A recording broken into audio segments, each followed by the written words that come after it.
Hi hello നമുക്കിന്ന് സിമ്പിളായിട്ടൊരു ഞണ്ട് കറി എങ്ങനെയാണ് വെക്കണേന്ന് നോക്കാം. അതിന് 2 സവോള, കുറച്ച് ഇഞ്ചി എടുത്തിട്ടുണ്ട്, കുറച്ച് വെളുത്തുള്ളി എടുത്തിട്ടുണ്ട്, പിന്നെ ഒരു നാടൻ പച്ചമുളക് എടുത്തിട്ടുണ്ട്. ഇനി ഇതൊക്കെ ഒന്ന് അരിഞ്ഞ് ഒരു ചട്ടിയിലേക്ക് മൺചട്ടി ആട്ടോ എടുത്തേക്കുന്നത്.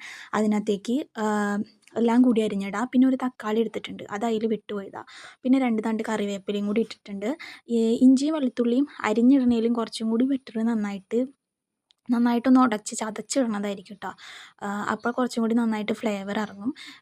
ഇതെല്ലാം കൂടി ഒരു ചട്ടിയിലേക്ക് ഇട്ട് കൊടുത്ത് ഒറ്റപ്പാടെ അങ്ങോട്ട് അടുപ്പത്തിയിട്ട് കയറ്റാം. ഇതിന് എളുപ്പമായിട്ട് ഞണ്ട് കറി ഉണ്ടാക്കാൻ പറ്റുമെന്ന് എനിക്കറിയില്ല, പക്ഷേ ഇതിൻ്റെ ടേസ്റ്റിനൊന്നും ഒരു കുറവുമില്ല കേട്ടോ. ടേസ്റ്റൊക്കെ അടിപൊളിയാണ്, സിമ്പിളായിട്ട് ഉണ്ടാക്കാൻ പറ്റുന്ന സംഭവമായിട്ട് എനിക്ക് തോന്നിയത്. ഇനി ഇതിലേക്ക് ഇത്തിരി മഞ്ഞൾപ്പൊടി, പിന്നെ 1 സ്പൂൺ മസാലപ്പൊടി, 2 സ്പൂൺ മല്ലിപ്പൊടി ഇട്ട് കൊടുത്തിട്ടുണ്ട്. പിന്നെ മുളക് പൊടി ഒരു 2.5 സ്പൂൺ. അത് നിങ്ങൾക്ക് പാകത്തിന് മുളക് പൊടി ഇട്ട് കൊടുക്കുക. മുളക് പൊടി ഇപ്പോൾ എരിവ് ഇതിന് തന്നെ അത്യാവശ്യം നല്ല എരിവുണ്ട് കേട്ടോ. ഇതിലും കൂടുതൽ വേണമെങ്കിൽ കുറച്ചും കൂടി ഇട്ട് കൊടുക്കുക. പിന്നെ ഒരു 1/2 സ്പൂൺ കുരുമുളക് പൊടി ഇട്ട് കൊടുത്തിട്ടുണ്ട്. പിന്നെ നല്ല നാടൻ പച്ച വെളിച്ചെണ്ണ ഒഴിച്ച് കൊടുക്കുക. പച്ച വെളിച്ചെണ്ണ ഒഴിച്ച് കൊടുക്കുന്നത് തന്നെയായിരിക്കും നല്ലത്. ഓയിലിനേക്കാളും കുറച്ചും കൂടി ടേസ്റ്റ് ഈ വെളിച്ചെണ്ണ ഒഴിച്ച് കൊടുക്കുമ്പോഴായിരിക്കും കേട്ടോ. ഇനി ഇത് നന്നായിട്ട് അങ്ങോട്ട് തിരുമ്പി കൂട്ടുക. ഇനി ഇതിനകത്തേക്ക് എക്സ്ട്രാ നമ്മളൊന്നും ആഡ് ചെയ്യില്ല. അടപ്പത്തോട്ട് ഇത് അങ്ങോട്ട് അടച്ച് മൂടി അങ്ങ് വെക്കുക ചെയ്യുക. വേറൊരു പണിയില്ല, ഭയങ്കര എളുപ്പമായിട്ട് കാര്യം കഴിയും. ഇതിനകത്തേക്ക് കുറച്ച് കുറച്ച് വെള്ളം ഒഴിച്ചിട്ടുണ്ട് കേട്ടോ.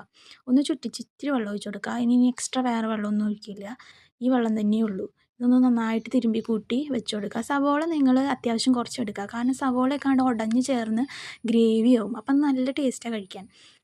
ഇതങ്ങോട്ട് ഉടച്ച് ചേർത്ത് എല്ലാം കൂടി ഒന്ന് മിക്സ് ചെയ്ത് അടപ്പത്ത് ലോ ഫ്ലെയിം ആക്കിയിട്ട് മൂടി വെച്ച് വേവിക്കുക.